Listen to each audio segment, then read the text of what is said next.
नमस्कार दोस्तों, स्वागत करती हूँ आपका एक नई कहानी के साथ। तो चलिए कहानी शुरू करते हैं। मेहंदी लगाकर रखना, डोली सजा कर रखना, आएंगे तुझको लेने, गोरी तेरे सजना। हॉल में एक गाना बज रहा था। अपनी सखियों के बीच घिरी मेहुल के हाथों पर मेहंदी लग रही थी। साथ में उसकी सहेलियां उसे छेड़ भी रही थी, जिसे सुनकर मेहुल का चेहरा शर्म से लाल हो रहा था। मेहुल रोहित के सपनों में खोई हुई थी। तभी मेहंदी लगाने वाली की आवाज सुनकर मेहुल सपनों के संसार से बाहर निकल आई। वह कह रही थी कि मेहंदी के रंग को और गहरा करने के लिए लौंग का धुआं हाथों पर ले लेना, तो मेहंदी का रंग और भी गहरा हो जाएगा। वास्तव में मेहुल के हाथों में मेहंदी का रंग बहुत गहरा रचा था।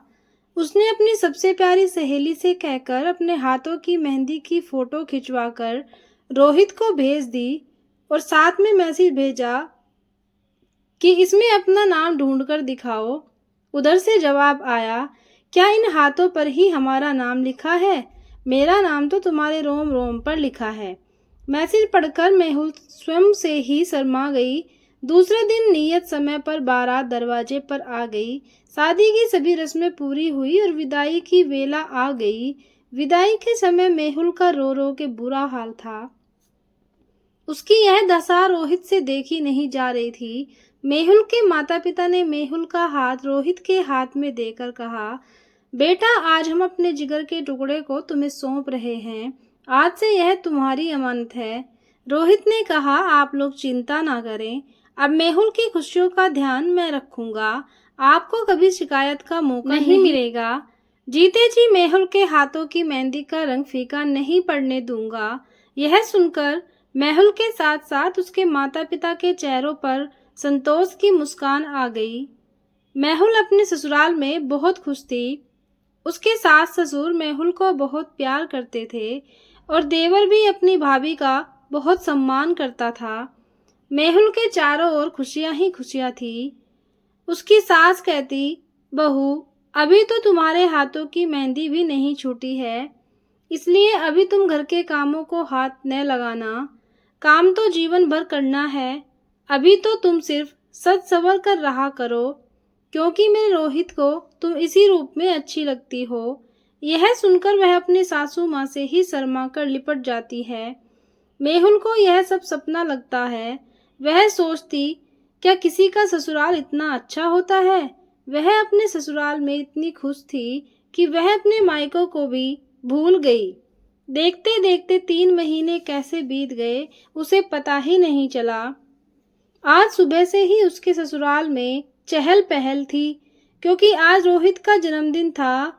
रसोई घर से खाने की खुशबू आ रही थी। घर में शाम को इसी खुशी में एक छोटी सी पार्टी रखी गई थी। सभी तैयारियां पूरी हो गई थी।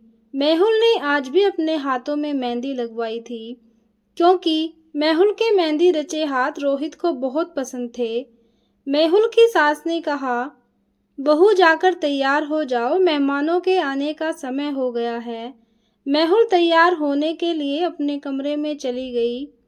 आज उसने सिल्क की लाल रंग की साड़ी पहनी और पूरा श्रृंगार करके जब उसने आईने में अपना अक्स देखा तो खुद ही शर्मा गई, क्योंकि आज वह स्वर्ग से उतरी हुई अप्सरा लग रही थी।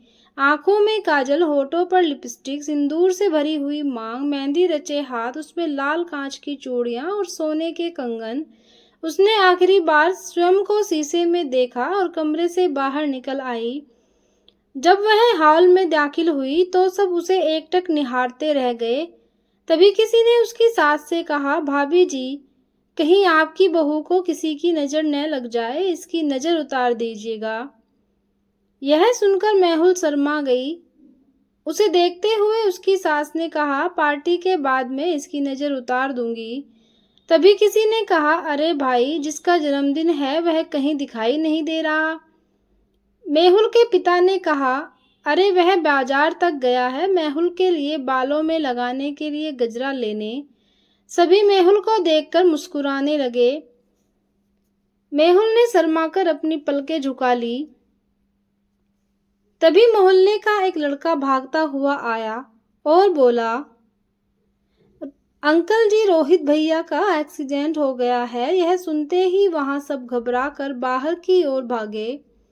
उस लड़के ने बताया कि उन्हें अस्पताल ले जाया गया है। तभी सभी अस्पताल पहुंच गए।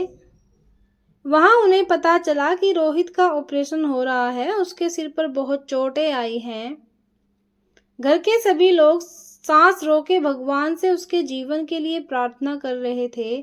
तभी डॉक्टर ने आकर बताया कि रोहित को बचाया नहीं जा सका। यह सुनकर वहां हाहाकार मच गया। मेहुल के सास ससुर बिलक बिलक कर रोने लगे। उसके देवर का भी बुरा हाल था, पर रोहित की मौत का समाचार सुनकर भी मेहुल की आंखों में आंसू नहीं थे। वह जैसे जड़ हो गई थी। उसी हालात में सब उसे घर लेकर आ गए। सबने उसे रुलाने की बहुत जतन किए, पर वह पत्थर की मूर्ति की तरह बैठी रही। रोहित की अंतिम यात्रा की तैयारी पूरी हो गई। सब कहने लगे कि मेहुल को भी रोहित के अंतिम दर्शन करा दो। जब कुछ पड़ोस की औरतें उसके पास गई तो वह शून्य में एकटक देखते हुए मुस्कुरा रही थी। सभी आपस में बात करने लगी, कैसा कलयुग आ गया है कि पति की मौत पर भी आजकल की औरतें आंसू नहीं बहाती, उसकी मौत पर हंसती हैं। यह सुनकर सबने मेहुल की ओर देखा। सचमुच उसके चेहरे पर मुस्कान थी।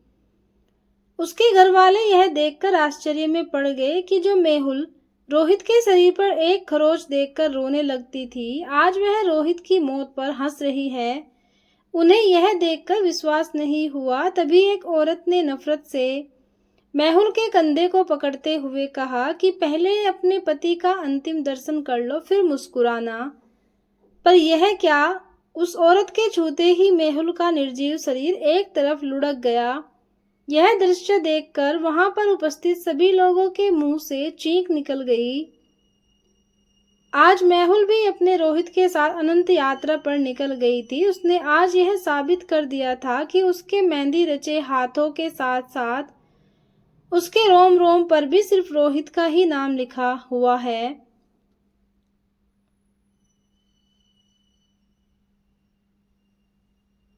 आज उस घर से दो प्रेमियों की अर्थी एक साथ उठी। ऐसा गहरा और अनोखा प्रेम देखकर वहां उपस्थित लोगों की आंखों से गंगा जमुना बह रही थी। ऐसा दर्दनाक दृश्य देखकर ईश्वर की आंखें भी नम हो गई होंगी, क्योंकि आज एक सुहागन अपने हाथों में मेहंदी से खिले अपने पति के नाम को उसी से ढूंढवाने के लिए उसके साथ स्वर्ग चली गई। तो दोस्तों, ये थी एक छोटी सी कहानी। कमेंट करके बताना कैसी लगी। धन्यवाद।